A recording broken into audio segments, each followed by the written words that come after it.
right, so good morning, everyone, and welcome to our Champions Training Meeting. My name is Tony Riperton, and I work in the Wellness and Benefits Department here in Trinidad and Tobago. And I'm also proud to be a member of the MyPulse team, which is committed to promoting a culture of health and well-being throughout the Massy Group. We're so pleased to have you join us today as we continue this important journey towards building more inclusive, supportive, and understanding workplaces. Earlier this month, we hosted our first session on this topic entitled The Power of Difference, Rethinking Neurodiversity, which was very well received. Many of you expressed a strong interest in learning more, and today we're excited to go even deeper. Today's session is entitled Supporting Neurodiversity in the Workplace and promises to be just as impactful.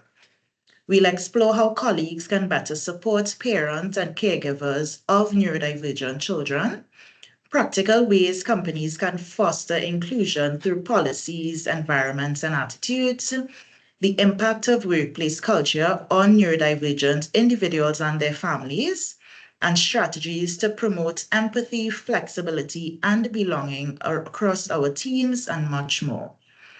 We're honored to be joined by two incredible facilitators from Autism Connect TT, Donella Rodriguez and Gabriela Sanka, who will guide us through today's session. So let me begin by introducing our speakers. Donella Rodriguez, a dedicated pediatric speech-language pathologist for just over 20 years, is renowned for her compassionate approach and expertise in early childhood development. With a bachelor's in special education from Barry University and a master's in speech pathology from Nova Southeastern University, Donella is passionate and has a unique approach to therapy, tailoring each treatment plan to the individual needs of her clients, families, she believes in a collaborative approach, working closely with clients, families, and other healthcare professionals to achieve the best outcomes. Renowned nationally, she serves as a therapist, consultant, and engaging speaker, drawing from her personal journey as a parent of a neurodivergent child. She is a compassionate and dedicated professional who is committed to helping her clients reach their full potential. In her spare time, Donella enjoys cooking, karaoke singing, and spending time with her husband and two sons. So now on to Gabriela. Gabriela Sanka is a developmental disability specialist, guided by her love for children and passion for supporting families of those with additional needs. Gabby has a Bachelor of Arts in Psychology and a Master of Science in Developmental Disabilities, where she specialized in early childhood. She has been supporting children's learning and development for 7+ years after starting her career in Tampa, Florida. She then came back to Trinidad and established her private practice where she has been working directly with parents, children, caregivers, and teachers ever since. Gabby is driven by her enthusiasm for her work and commitment to making a positive impact. She firmly believes in empowering parents to become advocates for their children, ensuring they have the knowledge and resources they need to support their child's development effectively. Committed to spreading awareness and education within her community, Gabby actively advocates for children with additional needs, striving to create a more inclusive society. She enjoys collaborating closely with other professionals, fostering a supportive network to facilitate holistic care and growth. Through her efforts, Gabby creates opportunities for her clients to thrive, provided tailored support to help them reach their fullest potential. She's dedicated to making information accessible to all and is deeply invested in contributing to the success and well-being of every individual she works with. So guys, let's dive in, and please join me in warmly welcoming Donella and Gabriela to lead us through today's session. And you all could give little claps in the chat. Donella and Gabriela, over to you. Thank you so much. Good morning, everybody. Thank you for that long welcome. Gosh, that's a mouthful. Thank you. But it's happening to her as well. And it just endorses the fact that we are here, hopefully, to bring the information to you so that we want to break it down, basically, this morning. So thank you. Thanks for that warm welcome. Gabby, because you are up first, do you want to?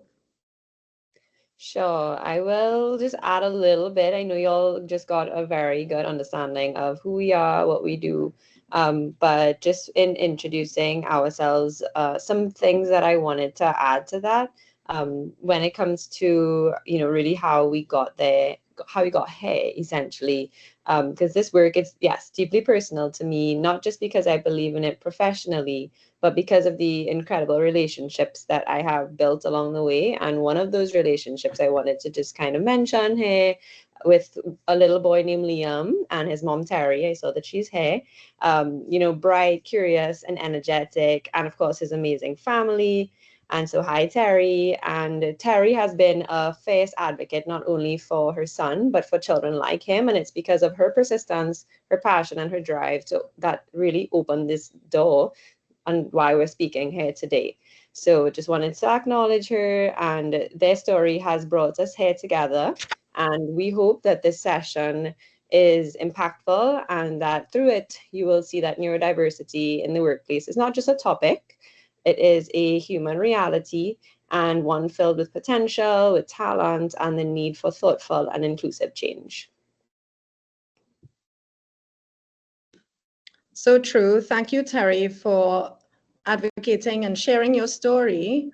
And as a parent, I think you have opened the door for your work colleagues to be able to have that relationship with you, feel comfortable that they can come share with you, rather than it being taboo and hush hush. We don't say those, we don't speak about it, and so that is, and I commend Massy for even opening it up to the whole corporate team to be able to educate everyone in the environment. That is to be commended. So thank you for having us. We feel, as you can tell from our introductions and even by the way we're speaking right now, very passionate about this topic. Typically, Gabriella and myself, Gabby is what she's known as, we typically present to educators in the education setting. And so as much as we speak to teachers and we share on our information with teachers how they can make inclusive education more accessible to neurodivergent individuals in the classroom, similar to the workplace, I would say, a lot of things were overlapping. And so we are happy to present this to you today. Okay, so let's dive into what is neurodiversity. It's definitely a big word, but it's a simple idea. When we think about the first part, neuro, it means brain, and then diversity equals a variety. So putting those two together, neurodiversity would be a range of different kinds of human brains. It's not a belief system, it's not a personal opinion, it's not a political position, it's not a theory, but it is, in fact, a neutral fact of human life. Neurodiversity exists, and more people are beginning to say, they support neurodiversity, they celebrate neurodiversity, and here is why that matters. Neurotypical refers to individuals whose brain development and functioning align with what society considers typical or expected. When we talk about neurodiversity now, on the other hand, that refers to the natural variations in how people think, how they learn, and how they process information. And so the term comes from a movement in the 1990s that advocate for the idea that there is no single right way to think or behave, and that is why these differences should be recognized as strengths and not deficits. So there are many diagnoses that can fall under that umbrella, but some of the most common ones would be, the ADHD, dyslexia, and autism spectrum disorder. And these are all neurobiological conditions, meaning they're parts of a person's biological makeup, just like their eye color or their hair type. And so we want to keep in mind that many of these conditions are still very misunderstood and carry stigma, which only adds to the challenges that neurodivergent individuals face. But the numbers are significant. There's about 1 in 5 people in the world that would be considered neurodivergent. Next. Okay, before we move forward, we just wanted to share a brief video that sets the stage for the conversation around neurodiversity in a way that's clear, engaging, and deeply human. And this video highlights what is neurodiversity, and the core message is just as relevant in the workplace, especially those in leadership positions, people in management and HR roles. So as you watch, we invite you to consider how the themes in this video can translate into everyday work practices. Let's take a look. So I'm going to try to see if this works. It is embedded in the slides, but it doesn't look like I'm able to hit play. Let me check. Just like our fingerprints, all our brains are unique. And I just want to make sure you all are hearing that okay. We're good. But for the majority of people, their brains are similar enough that there are largely no obvious differences in how they function. They have differences in things like skills, preferences, and styles. But mostly, their brains mean they perceive the world in the same way. But for others, their brains are more fundamentally different. They have differences in things like social understanding, sensory processing, communication, and information processing. These differences are a result of neurological differences, such as autism, ADHD, dyslexia, and more. This natural variation in our brains is called neurodiversity. Those of us with no neurological conditions are neurotypical, and those of us with neurological conditions are neurodivergent. Neurodivergent people think differently.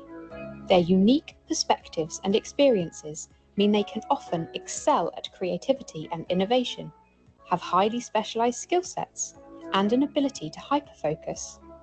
If embraced, this can be a huge advantage to organizations and society. However, the differences neurodivergent people experience can make life challenging. In order to thrive at work, they often need some simple accommodations. For example, a sensory calm environment to recharge in, or a routine with the same start and end times. Approximately 1 in 7 people are neurodivergent, so not only is embracing neurodiversity critical for a truly inclusive organisation, but it also presents organisations with a huge opportunity. Okay, so we see that the statistics are changing because that video is a little bit older and now it's 1 in 5. So that just kind of highlights the importance of this information and us working together for inclusivity. And so just to kind of go a little bit more into some of the terms and definitions, because the language can be so confusing, I think that we would have definitely gone through, neurodiversity, what it means to be neurotypical, but we want to also kind of draw the difference between neurodivergent, neurodiverse. They're related, but they have different meanings. And so neurodiverse refers to a place, not an individual, and neurodivergent is more that umbrella term that we use to describe the individuals that we have been talking about, those with ADHD, dyslexia, autism, etc. The term neurodiverse has multiple neurotypes and focuses on the presence of the differences within a group or a place. Just like biodiversity, it does not relate to animal or tree, but the fact that in an ecosystem, there's a level of diversity within that system. And so just as Judy Singer puts it, all humans are neurodiverse, but because each one of us has a unique brain comprised of our genetic heritage and culture and experiential recordings. Thus, it can be seen that neurodiversity is simply a catch name for human nature. And this reminds us that there is that environmental basis for respecting the variability of the cognitive differences before or both abilities and disabilities. And so this has implications for education and workplaces. if we are going to create neurodiverse workplaces, it includes a responsibility to assess such behaviors, which are often found in people in leadership positions, as you were saying, to ensure that all are protected from the negative aspects that the video would have highlighted as well. And so the term also emphasizes the idea that neurodivergent conditions are a variation of human diversity rather than disorders or deficits. And y'all are going to hear us say that a lot because we really try to promote that strengths-based approach. And so we just really want to highlight that the word is often used to promote that acceptance and inclusion of individuals with neurological differences, and to recognize them, to value them, their unique strengths, their abilities, even when it's not used exactly the way the word is defined by. And so we just want to give that short explanation and bring to just help you understand as we move along. So neurodivergent is more of a specific term that we're going to talk a little bit more about now. Okay, so now let's reflect, let's connect. So before we dive deeper, we would like to invite you to pause and reflect.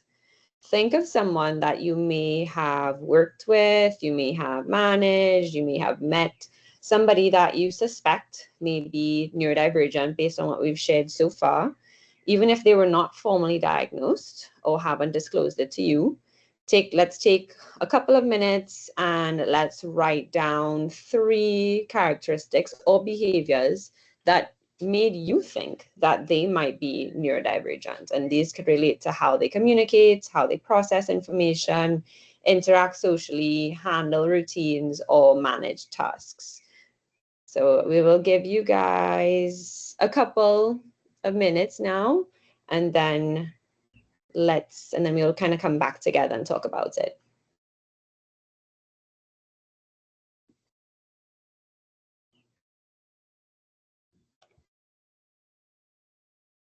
So I'm putting a timer for a couple of minutes.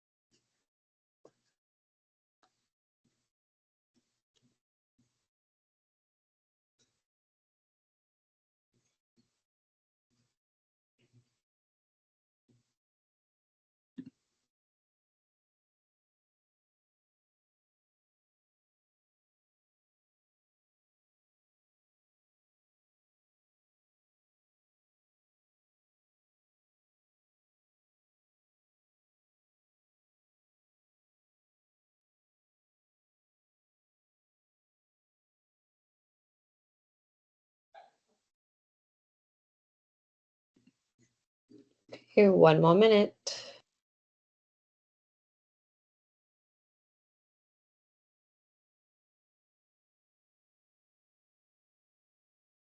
Morning. What's up? The balls? Yeah. I want to go 7.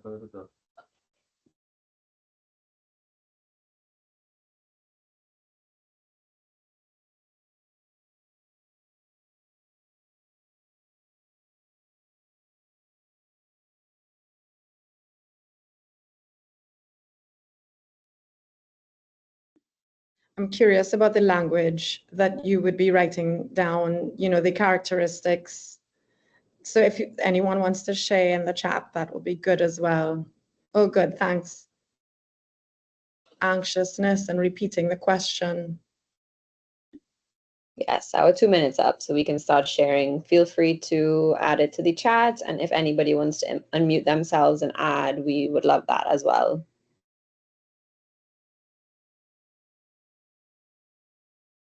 So that first one, repetition in a statement or question is related to communication, and can't keep still or for long, or a short attention span very much lends to the sensory preferences of that person. Walks on toes, does not react to name being called, perhaps. Again, that's a social communication thing, not responding to the name. No eye contact could be a sensory thing as well as a social communication challenge that individual may have been experiencing. Unable to keep still has a lot to do with, and we often perceive this as behavior. You're not behaving, you're not sitting still. I'm getting the sense that this is perhaps a child, Gerald. And for some of us, it could be adults in the environment as well that may not have been formally diagnosed, as Gabby said earlier. But it's really eye-opening to hear your perception and the language that you use, which we're going to guide you through as well, to be a little more respectful. Fingers in the air and fingers in the air to block the noise, can't stand noise. It's very much a preference of sensory overload, of not being able to process all the noise from the environment coming in at them. Yeah, we have a hand up. Because that's me too, just saying. There's a hand up for a question. Go ahead, Gabby, you can address. Vanessa, you wanted to add?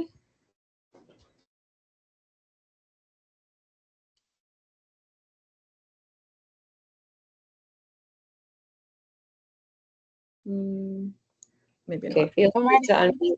Oh, sorry okay, about that. Right. So I actually wrote down my 3, right? And this was based on my daughter.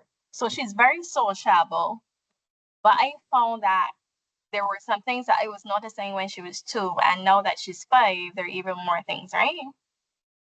So she had echolalia, I think that's the correct pronunciation of the term, where she wouldn't conversation, she wouldn't engage in conversation, but she would repeat everything that was being said. Delayed speech, and she wasn't understanding like basic instructions. Then she would say things like catch up more or horse black instead of, she's easily distracted. So anything that is fun, she's there, but any educational task, it would be a great challenge, right? So that's what I noticed from my daughter. thank you for sharing that, Vanessa. Yes. Thank you. Let's see if there's anything else. Yes, echolalia is very common. And it is a means of her processing her language as well. And it's the way she acquires language. And it is something that can be used to her advantage if directed in the right way. So Vanessa, feel free to reach out at any time for any information on that and how we can support you. Because even in echolalia, with echolalia right now, we are seeing that a lot of times individuals are acquiring language not in the traditional sense of you say your first word at 1 and you say your phrases by 2, but now research is showing that there are some individuals who acquire language through what's called a Gestalt language processing ability. So they learn language in chunks. So that echolalia, where they are repeating the information that they've heard either from seeing it on YouTube or from what they hear repeatedly at home in their environment or at school, is what they're using to communicate. But it is a form of communication and not to be dismissed. So thanks for sharing that, and we can chat more on that another time.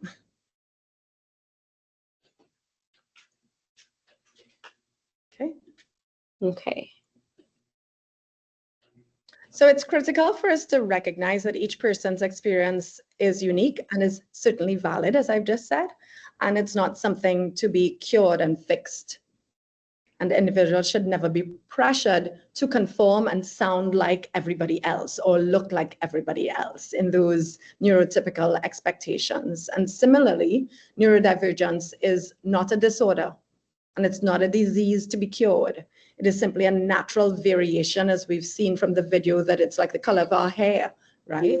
Unfortunately, though, many individuals feel forced to mask their true selves, which is something that you may be experiencing in your workplace with your colleagues. because they do that just to fit in with the majority. And this masking could actually be incredibly damaging and exhausting for a person.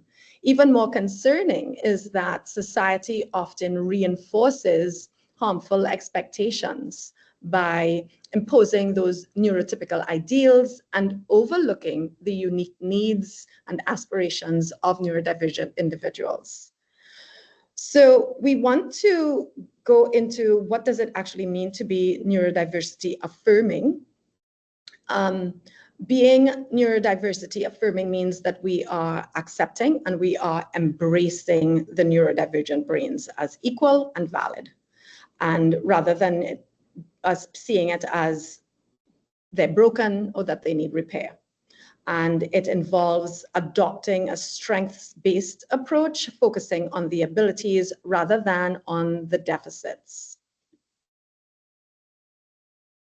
And we want to practice this, whether you are an individual in the workplace, you are an employer or a community member, there are meaningful ways that you can support and celebrate. We want to listen and learn. We want to take the time to educate ourselves on the various neurodivergent experiences. We're even listening to Vanessa sharing, listening to the voices of the individuals who are neurodivergent themselves and others, and for instance, parents' stories with respect and without judgment. And we want to also perhaps challenge the stereotypes and the stigma, speak up against misinformation where, you know, it's well-meaning, but we might tell a colleague, oh, don't worry, he will talk eventually, you know, just read to him now.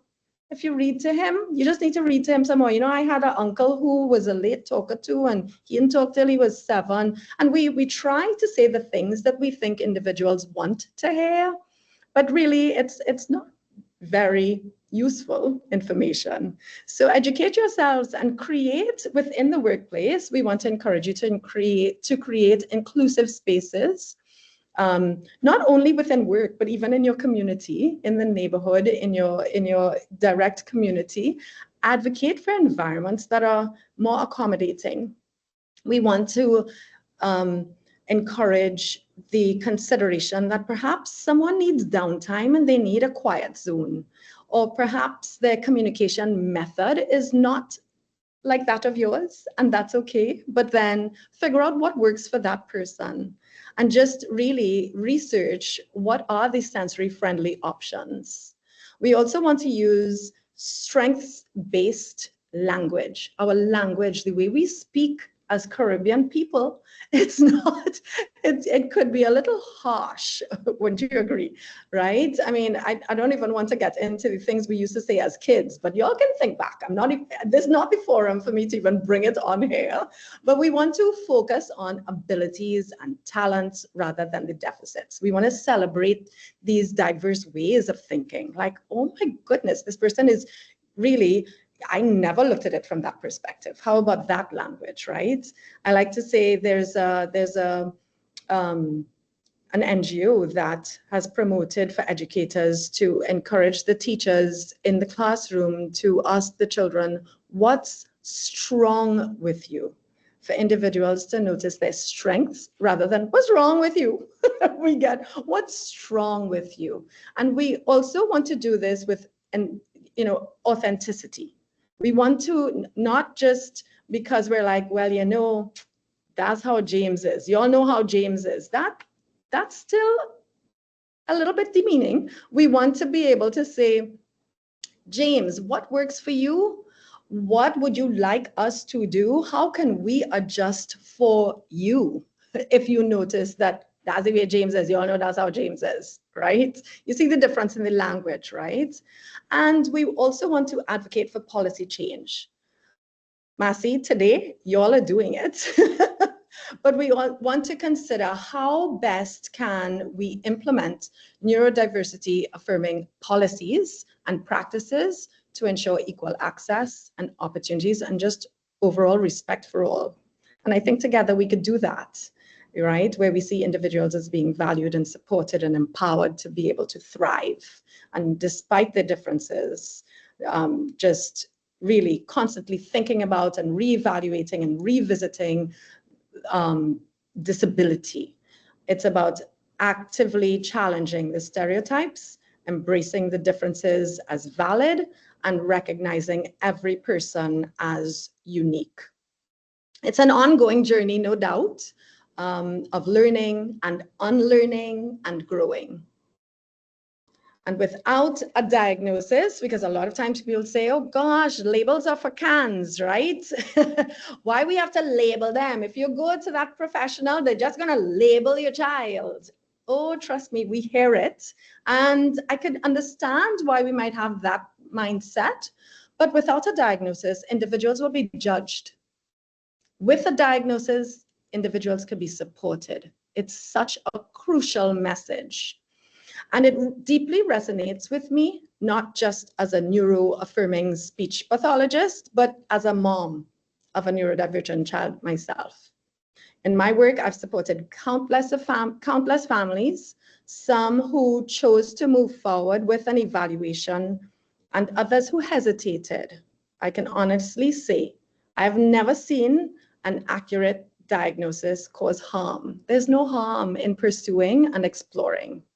And what I have seen over and over again is how a diagnosis can become a powerful key, not a label, not a limit, but a pathway to truly understanding and supporting and, of course, accepting. And yet many families sit in silence, weighed down by guilt. Did I do something wrong? Did I not do enough? Am I working too much? Maybe I should quit my job and stay home with my child. Please don't. Please don't, okay? Or in denial, not my child. Nope, my child does not present that way. But the truth is, a diagnosis doesn't change who the individual is, but it changes how we as parents, even parents, how the world understands and responds to the child. And I say child because I typically work with children, but I want to say individuals. I will tell you that the figures the figures have shown that, especially during COVID, our time of reflection, perhaps during the COVID lockdown time, a lot of individuals, and perhaps because of TikTok, a lot of individuals pursued getting a diagnosis as an adult and realized that perhaps they're ADHD, perhaps they are dyslexic, etc. They recognized certain traits within themselves. But when we shift our focus from what an individual can't do to what they can, everything begins to change. And that's why we say, see the able, not the label. Forget the diagnosis. What are the strengths and how do we build on them? And how can we help these people, these individuals, reach their full potential? Remember, the goal is not to change neurodivergent individuals to fit into the world. It's to change the world so that they don't have to. In organizations, it's certainly important to recognize some of the challenges that neurodiverse individuals may face in the workplace, right? About 20% of the population is considered neurodiverse, meaning that in a typical workforce, 1 in 5 people could be neurodiverse. From a work perspective, many challenges faced by neurodiverse employees are often misunderstood through the lens of what we refer to as a medical model. And by a medical model, it almost goes like, oh, you're autistic. Well, go to the speech therapist, go to the occupational therapist, go to the behavior therapist, put your child in a school, and they'll be all right, almost like a prescription. That'll fix them. So it puts pressure on the parent to now say, the doctor said I need to find a speech therapist, or now I need to navigate this whole world. And not to mention the financial burden, not to mention the overload right now within the fields. There are wait lists, not to mention that you're financially just putting out all of this and you don't even truly understand the why, right? In reality, these individuals often just need more support in a world designed primarily for a neurotypical brain. And sometimes behaviors linked to neurodiversity can also be perceived as laziness. We hear that a lot. Lack of willpower, that child, or even the person within your work environment, your colleague next to you. It's like, he's so lazy, or he procrastinates, or she doesn't even know when to start. You know, that person is crippled by even starting a project and the rest of the team is ready. Like, could you just meet the deadline, right? For example, some might be seen as disorganized or undisciplined or unwilling to engage. And more often than not, issues leading to unemployment, performance concerns, or termination arise from that lack of understanding. Additionally, workplace strategies and procedures are very rarely designed with the neurodivergent brain in mind. Nobody's thinking about, hold on, what if we have an autistic on our team? No one, right? There is this famous analogy, I'm sure you would have seen it perhaps. If you judge a fish by its ability to climb a tree, it will live its whole life believing it's not smart. Similarly, if you judge a neurodiverse person by how well they perform using strategies that don't align with their brain's function, they will believe that they cannot be successful. And so to better understand these challenges, it really truly is essential for us to discuss the brain's management system. The executive functioning skills, which is a whole other topic, but it's critical for things like the working memory, the emotional regulation of a person, planning and problem solving, inhibition, self-motivation, and self-awareness. And that's just the tip of the iceberg when it comes to executive functioning skills. But it's something that the brain has to develop, that sometimes it's not truly developed until way into your 20s or 30s, especially for males, it's later developing. Yeah, most often males get the bad rep, sorry. No disrespect, but that's the research. It's not Donella, it's science. And it's something that honestly to be considered even for your conversations as you are on this theme, to consider executive functioning skills. And we as adults and as parents have the expectation that our children should be able to do certain things. Come on, he's 10 years old, he should be able to do this by now. There's some adults who cannot even do the things that we are asking our children to do, right? And as much as even I speak about executive functioning to parents, I notice it within myself as well. I often notice it in my husband and say, your executive functioning skills need some work. But that's a whole other topic, and for time's sake, we will not get into it. My point to it is it could often be perceived as a lack of effort and laziness and poor character. This then brings us to the importance of better awareness, which means promoting genuine understanding and acceptance of our neurodivergent individuals, starting with recognizing that each person is unique with their own strengths and challenges.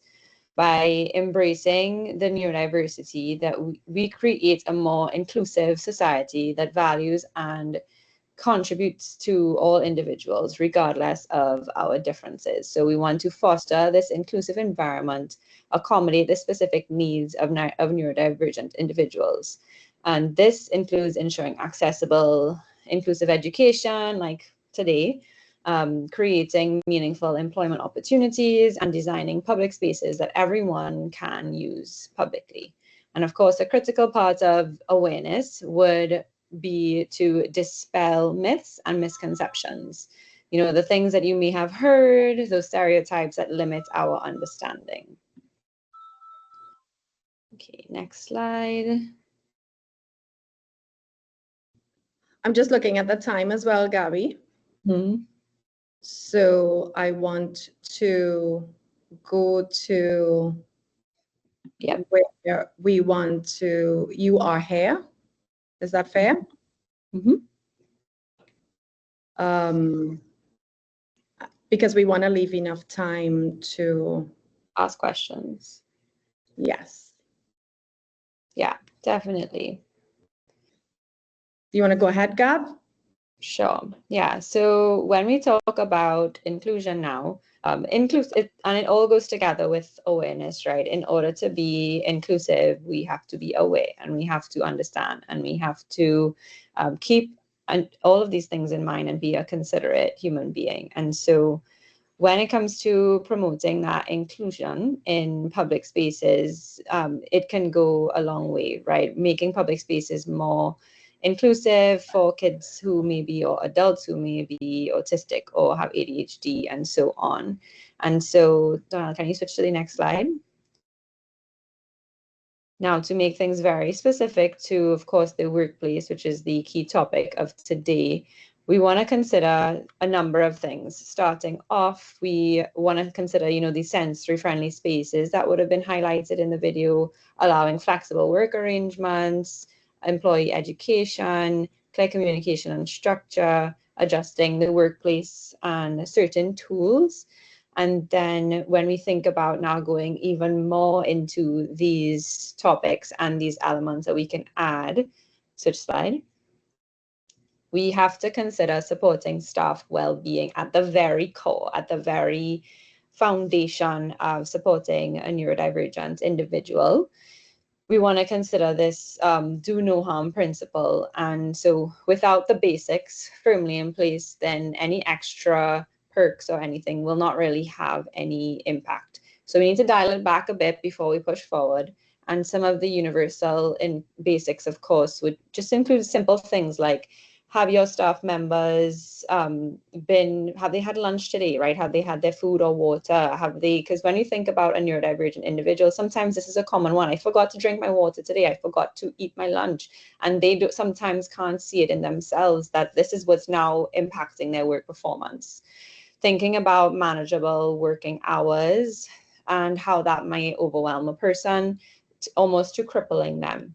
Thinking about regular breaks in order to, reset and then come back, reasonable targets, time outside even, moving your body, comfortable interaction, a safe space for vulnerability, and of course, time off where needed. I know specifically especially thinking of a person who may be neurodivergent themselves, quite often that includes therapy, it includes additional sessions that they would need time off for. When you think now also about a parent who may have a neurodivergent child, they will still need that time off to take the child to those therapy sessions as well. So that's an important example that I think we have to consider. And one example that we wanted to also kind of bring to the light, because in our research, and I was also reflecting on experiences, something that is actually, it's advised not to do in order to, and in line with supporting a neurodivergent individual, is to avoid some of the personality and psychometric testing that we often do prior to hiring staff. And the reason being is that for neurodivergent employees, this can be discriminatory, it can add pressure, it can oversimplify complex traits. And so instead of that, we want to try to have strengths-based exercises during team sessions. And so we want to encourage open discussions about what individuals need from the colleagues and how people with different working styles can help each other perform their best. And this approach fosters the understanding without pigeonholing anyone. And so we want to develop neurodiversity-specific policies in our workplaces that would attract a wider, diverse talent pool, set clear expectations and raise awareness. And now really getting into the specifics of what steps can I take in order to make a workplace a more inclusive environment. It's all about creating a culture where minds thrive. So first and foremost, that inclusive physical environment that we have been talking about, we want to consider that a neurodiversity-friendly workspace is designed for everyday accessibility, not just reasonable adjustments. So designing low sensory calming spaces, avoiding overwhelming environments, offering quiet rooms or pods for focus and decompression. These are all important. We can minimize open plan layouts and avoid hot desk areas where possible, because that's now catering to the sensory needs of an individual. Clear signage is going to be really important. Other flexible work options include more remote or hybrid models, just to allow the comfort. I know that there's lots of pros and cons of that, and you want to be considerate of all of them, but it can work better for some individuals. And we want to, of course, now, number 2, we want to simplify administrative tasks sometimes, where routine admin can actually end up being a barrier. So thinking of an individual with ADHD and other neurodivergent profiles, sometimes the amount of steps can actually overwhelm their mind and their brain, and it cripples them to even start the process.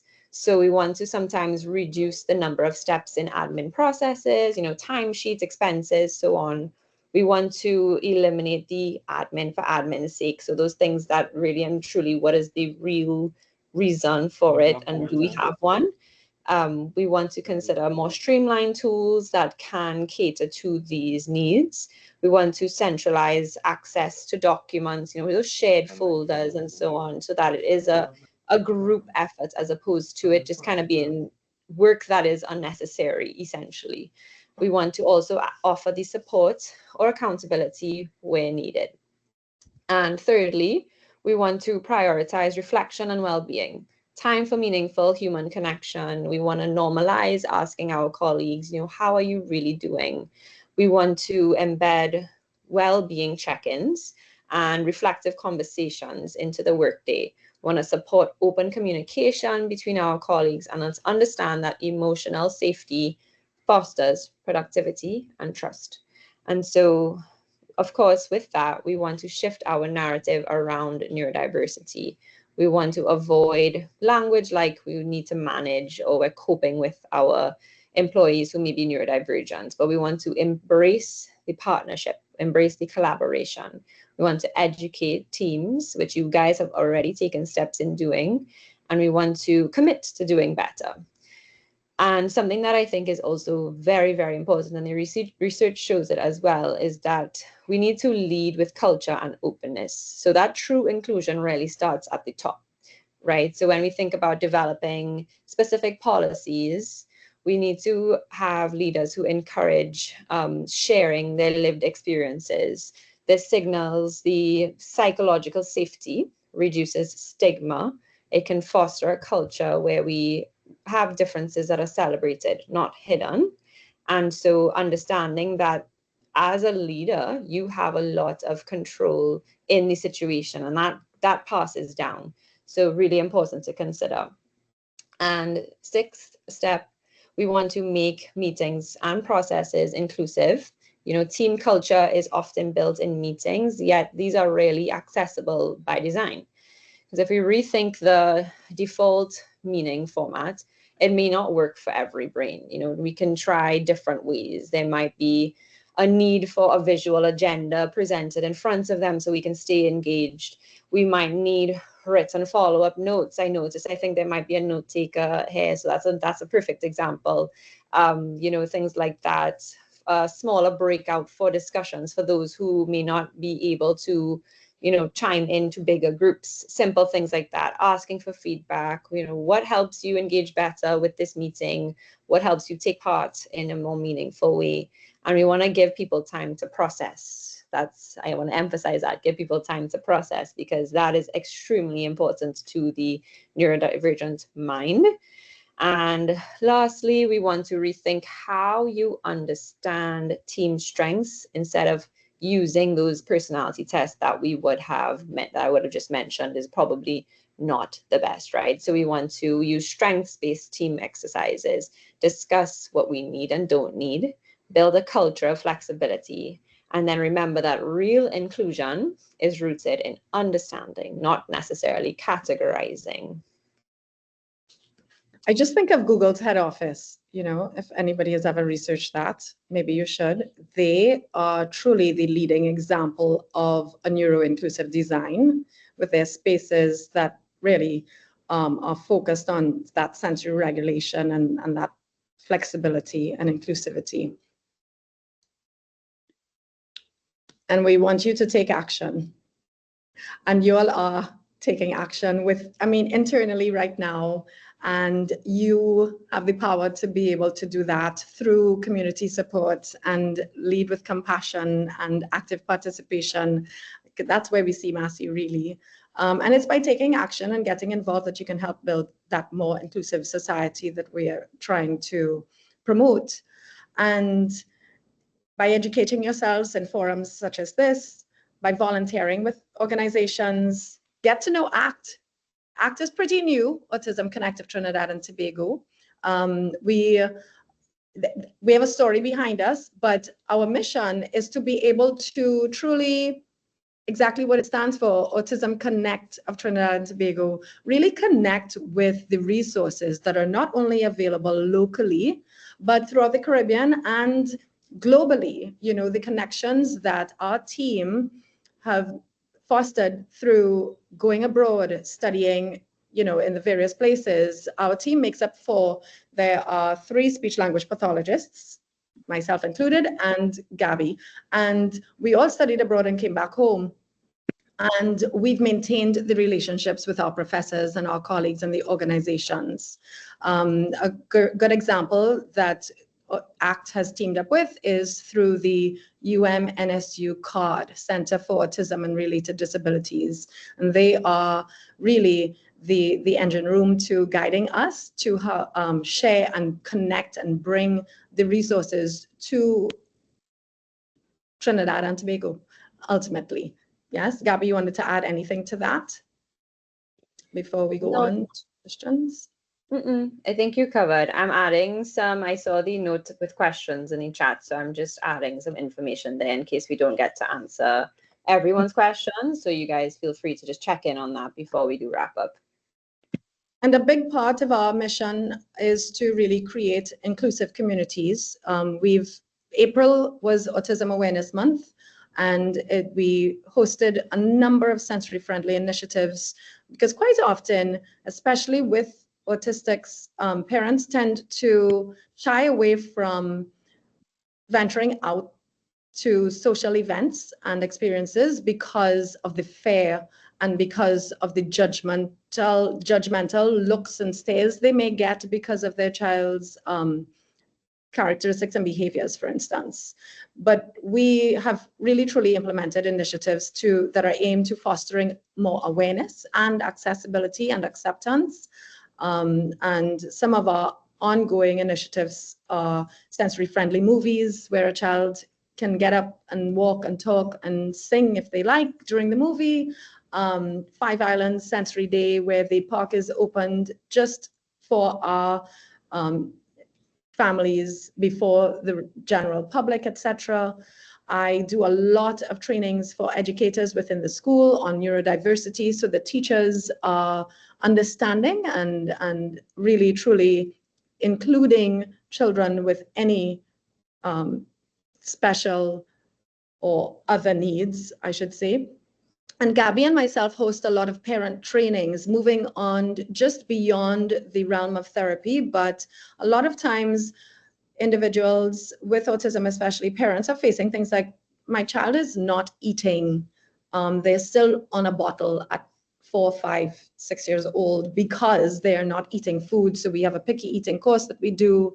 My child is not toilet trained at 4, 5, and so they can't get into a school, for instance. And a lot of support for educators, especially if the child is required to have an aide in the classroom setting.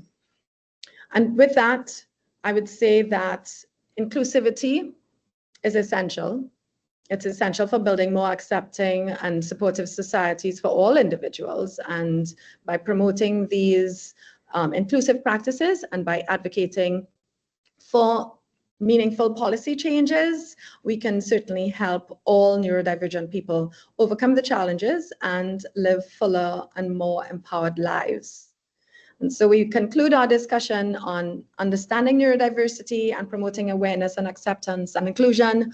And I want to sincerely thank each of you for your attentive participation and for the engagement. And we wanted to bring back those challenges that you would have noticed. And we're hoping that you are realizing that perhaps the language you used in those characteristics that you mentioned in either the individuals that you work with, or personally, as that mom, I think, was it Vanessa, that shared with her own child, that we honor and we consider the importance of looking at the individual's strengths and how they can contribute.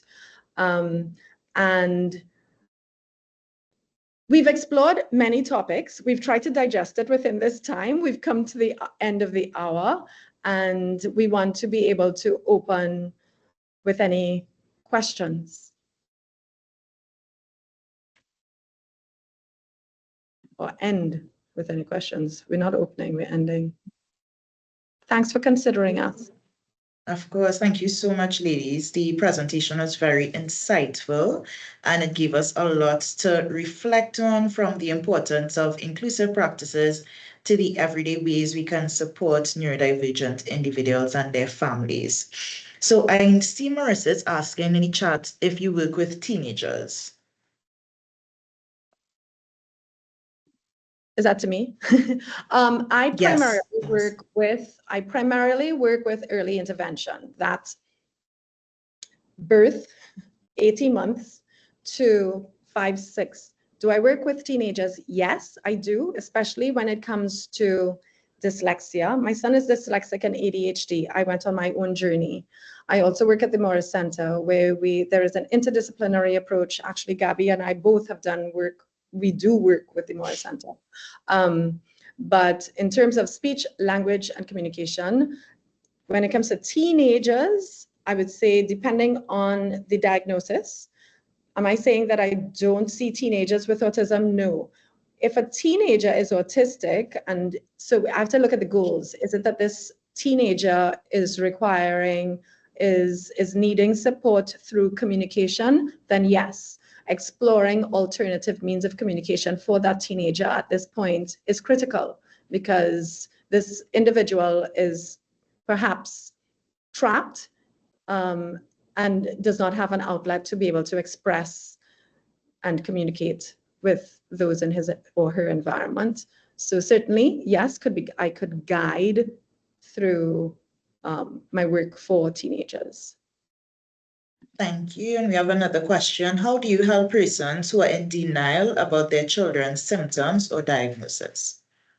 And we want to stay away from that word symptoms as well, just to change the language today, because it sounds like that medical, almost like a medical disease, an illness or a disease. So we want to be able to say characteristics. Yes, that's often what we face, and traits. Thank you. Yes, that works as well, Peter Gay. And that's, I think, even part of our mission, Gabby, wouldn't you say, in terms of ACT and connecting the resources to be able to hold a parent's hand and guide them through, and to help them explore the resources that are available, and to help them see this as it's not something that needs to be fixed, for instance. Yeah, I would also it's important to acknowledge that all parents will have their own journey in this as well. And so as much as from an outsider's perspective, we can probably see some things that maybe that you feel that the parent should be a little bit more in tune to. We have to acknowledge that their journey is separate to ours. And so, of course, it's going to be almost like, you're not doing the child justice by just ignoring. I'm not saying to ignore, but just to be considerate of the parent and their journey, and also the child, and think of more sensitive ways that you can probably sort of bring more awareness to the parents. Because I would think, and in our experience, we've seen that the kids who are most successful have the parents who they made up their mind to support their child, right? So if we have a mindset difficulty, that's where we want to focus first before anything else. Thank you, ladies. We have one comment from Celine. I'm an HR professional in the group. I recently interviewed someone who displayed neurodivergent behaviors or traits, specifically as it relates to their interpersonal communication. The person is currently in a role where they perform similar duties to the one we've advertised. However, in our environment, interpersonal communication is a cornerstone to the role's requirements. In the absence of a disclosed diagnosis, how can HR professionals balance the needs of the role and environment with the abilities of the individual without potentially bringing them into an environment where they may be required to heavily mask or adjust? An open conversation with the individual to find out what works for them. Yeah, what modifications are required for them with as you said, keeping in mind the cornerstone, what is essential, how can you meet this in a way that feels most comfortable to you? Is it that we want to change the way that you communicate with others? Is it that, rather than in person, it's online, or you prefer virtual meetings, or, there where we live in 2025 now, so there's a lot of options. So I think, just as Onella said, the conversation about what those options could be might be the first step. And trial and error, because they too may not be able to pinpoint exactly what works. And so it's, well, let's try it this way. And if that didn't work for the individual, being flexible enough to accept the change of, I think I said that, but it didn't feel right. Could we try an alternative method? I think that honest conversation, and that's to be commended on your part to even bring that up here on this forum for us to be able to discuss options, for you to explore the options. That's open-minded thinking that we appreciate. I think there was something else in the chat. Would like to reach. Wanted to reach out. Just going to reach out to you all. Yeah, I put our contact, so anybody who wants to do that, please save it and feel free whenever to reach out to us. Yes, and ladies, is it possible for us to get the presentation to share with the attendees here? Sure. Absolutely. Great, thank you very much. Before we log off, through MyPulse, which is a health and well-being platform the group launched last year, we do have a group to support parents or individuals with neurodiversity. So I'm going to share my screen now. Let's see if I can find it. A big part of the work is also the siblings. We cannot dismiss that. There are siblings within the family who are facing a lot of challenges. So when you log into MyPulse, and anybody interested, that information will be shared in the chat. You go to the social tab and go to groups. When you go to groups, you may see an invite here, or as I'm in the group is called Neuro Together, and it is championed by Terry, who Donella and Gabriella would have made a reference to, and we thank her again for connecting us and for being willing to champion the group. And this is really a group where persons can share their experiences, share resources. We will share the presentation that the ladies will share with us. So again, we want to be more inclusive. We want to grow together, share our experiences so that we can be or continue to be a responsible company. So if that's something that you are interested in and you aren't on MyPulse, again, that information will be shared in the chat, or you can reach out to me.